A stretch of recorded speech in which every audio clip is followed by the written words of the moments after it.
Shalom semuanya, perkenalkan nama saya Putra Alfia dari kelas 8A. Pada video kali ini saya akan menjelaskan materi dari bab 12 tentang karya pemeliharaan Allah dalam ciptanya.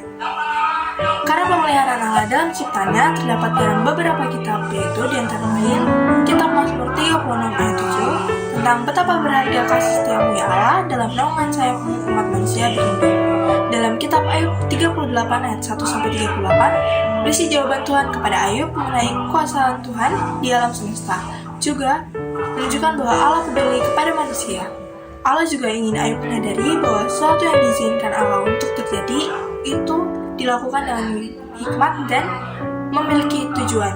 Dalam Matius 6 ayat 25-27 berisi pesan Yesus untuk tidak khawatir tentang kebutuhan hidup, melainkan untuk percaya kepada Tuhan Allah. Pengertian pemeliharaan. Pengertian pemeliharaan dalam Kamus Besar Bahasa Indonesia atau KBBI yang pertama adalah proses, cara, perbuatan memeliharaan, penjagaan, perawatan. Yang kedua, pendidikan peternakan tentang binatang. Yang ketiga, penyelamatan, penghindaran dari bahaya dan sebagainya. Yang keempat, penjagaan harta kekayaan, terutama alat produksi tahan lama dalam perusahaan agar tetap dalam kondisi yang baik.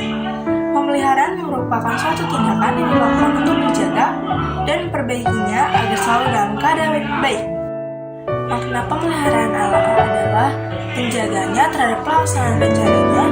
Dia menopang segala sesuatu dengan kuasanya dan setiap detail dari kehidupan dan tindakan semua makhluk tidak luput dari penjagaannya di dunia ini.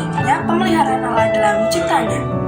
Ini adalah beberapa contoh pemeliharaan Allah dalam ciptaannya, di mana meskipun terjadi kerusakan alam, kerusakan rohani dan kondisi fisik tubuh, lalu perburuan liar, Allah tidak meninggalkan begitu saja. Allah memberikannya secara perlahan.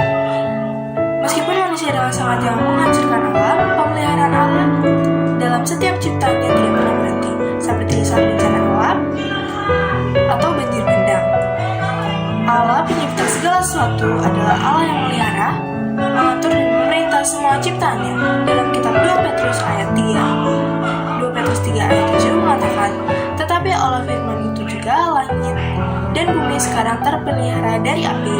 Semua itu kemungkinan masih ada karena Allah menopangnya. Dalam Ibrani 1 ayat 3 menjelaskan bahwa Allah menopang segala yang ada dengan firman-Nya yang penuh kuasa. Nah, dari contoh-contoh tersebut kita bisa melihat pemeliharaan Allah dalam ciptaannya, di mana Ia memberikannya secara perlahan meskipun manusia telah menghancurkannya. Tentang aspek-aspek pemeliharaan Allah. Dalam Kejadian 1 ayat 1, setelah Allah menciptakan langit dan bumi, Ia tidak meninggalkan dunia. Justru sebaliknya, Ia terus ikut campur dan terlibat dalam seluruh aspek dan kehidupan umat manusia di dalam pemeliharaan ciptaannya.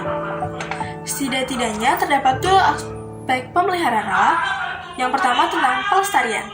Dalam pengakuan Daud pada Mazmur 36 ayat 7 dikatakan, keadilanmu adalah seperti gunung-gunung Allah, hukummu bagai samudra raya yang hebat, manusia dan hewan kau selamatkan ya Tuhan.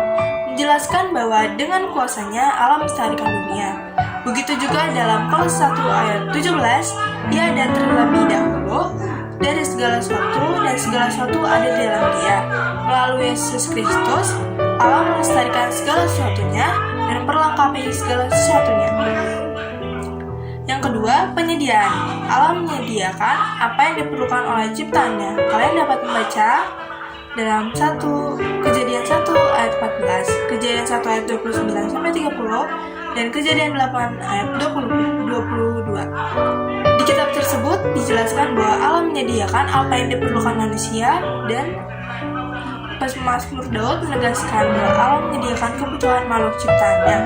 Itu tertulis dalam kitab Mazmur 104 ayat 1-35 dan Mazmur 145 ayat 1-21 serta menyatakan kuasanya untuk menciptakan dan memelihara dalam Ayub 38 ayat 1-38 yang tadi dibahas di awal. Setelah karya pemeliharaan Allah dalam ciptaan di hidup kita, bagaimana respon kita terhadap pemeliharaan Allah? Nah, respon terhadap pemeliharaan Allah yang pertama kita bisa menyembah Allah. Kebaikan Allah dapat kita rasakan dalam kehidupan kita hingga detik ini. Sebagai ciptaannya, kita wajib memuji dan menyembah Dia sebagai bentuk pengagungan kita kepada Sang Pemelihara hidup. Kita bisa menyembah Allah dengan menyanyikan lagu rohani, memberikan persembahan yang kita miliki dan menggunakan talenta kita untuk menyembah Allah. Nah, kedua, hidup bersyukur. Bersyukur adalah salah satu bentuk refleksi atas kebaikannya yang terus memelihara hidup kita dan tempat yang kita huni hingga saat ini. Nah, hidup bersyukur bisa kita lakukan setiap hari dengan berdoa. Cara sederhana untuk kita hidup bersyukur adalah berdoa atas hikmatnya, terutama saat kita bangun pagi, saat kita ingin makan dan setelah makan dan ingin melakukan suatu kegiatan aktivitas dalam kehidupan kita sehari-hari. Yang ketiga, menjadikan Allah sebagai sumber dari segalanya. Sebagai pencipta, Allah tidak hanya sekedar memelihara, tetapi juga menyediakan apa yang kita butuhkan. Ketika kita menyadari bahwa Allah adalah sumber segalanya, maka kita tidak akan takut maupun khawatir akan hari esok seperti yang dinyatakan dalam Matius 6 ayat 25-27 yang dibahas pada awal materi tadi. Karena itu aku berkata kepadamu, janganlah khawatir akan hidupmu, akan apa yang kehendak kalian makan atau minum, dan janganlah khawatir pula akan tubuhmu dan apa yang akan kehendak kalian pakai. Menjadikan Allah sumber dari segalanya. Nah, menjadikan Allah sumber dari segalanya, terutama dalam pengetahuan, dalam bertindak, ataupun dalam melakukan suatu hal lainnya, itu adalah bentuk dari kita menjadikan Allah sumber dari segalanya dan respon terhadap pemeliharaan Allah. Nah, yang keempat, bertanggung jawab atas kelestarian alam. Menjaga kebersihan adalah sebagian dari iman. Kalimat tersebut merefleksikan bagaimana pentingnya merawat alam kita dengan menjaga kebersihan. Kita sebagai orang Kristen percaya bahwa Allah memelihara manusia dan alam semesta. Namun, Allah juga menginginkan kita ikut berperan aktif dalam menjaga alam sebagai mana Dia telah memeliharanya. Allah juga ingin kita menjadi manusia yang bertanggung jawab atas segala pemberiannya. Mulailah dari lingkungan tempat tinggal kita dengan menjaga kebersihan. Membuang sampah pada tempatnya akan membantu mewujudkan lingkungan yang sehat dan yang bersih.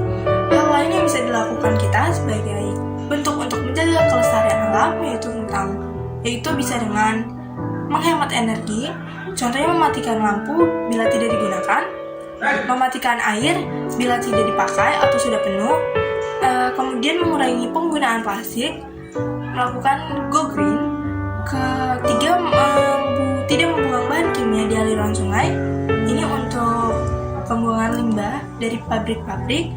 Dan yang terakhir, mengurangi sampah dengan melakukan daur ulang atau kita menggunakan bahan yang bisa kita gunakan berkali-kali sehingga tidak menyebabkan pembuangan sampah yang begitu menumpuk dan bisa menyebabkan bencana alam. Nah, kemudian setelah kita mempelajari materi ini, kita bisa memberikan kesimpulan tentang materi karya pemeliharaan Allah dalam ciptaannya. Nah, kesimpulan yang bisa dibuat dalam materi ini adalah dalam materi ini kita belajar bahwa Allah senantiasa menjaga, memperlengkapi, serta memperhatikan ciptaannya. Setelah mempelajari materi pada bab 12 tentang karya pemeliharaan Allah dalam ciptaannya, serta saya menjelaskan beberapa contoh-contoh aspek-aspek serta respon terhadap pemeliharaan Allah, kesimpulan yang bisa saya buat dalam materi ini, kita belajar bahwa Allah menjaga, memperlengkapi, serta memperhatikan ciptaannya. Oleh karena itu, kita sebagai salah satu ciptaannya yang mulia harus bersyukur dan bertanggung jawab atas apa yang telah Allah berikan kepada kita. Sekalipun kita merusak ciptaannya, Allah akan memberikan hal tersebut dan tidak akan ditinggalkannya begitu saja. Namun meskipun begitu, kita juga harus tetap bertanggung jawab dan memperhatikan serta memelihara, bahkan merawat pemeliharaan yang telah diberikan Tuhan kepada kita agar kita bisa menjadi generasi yang bertanggung jawab dan peduli terhadap pemeliharaan Allah. Nah, mungkin sekian penjelasan yang bisa saya buat dalam video ini. Bila ada salah kata, penjelasan pada bab 12 ini. Kurang lebihnya mohon maaf, saya ucapkan terima kasih. Shalom semuanya.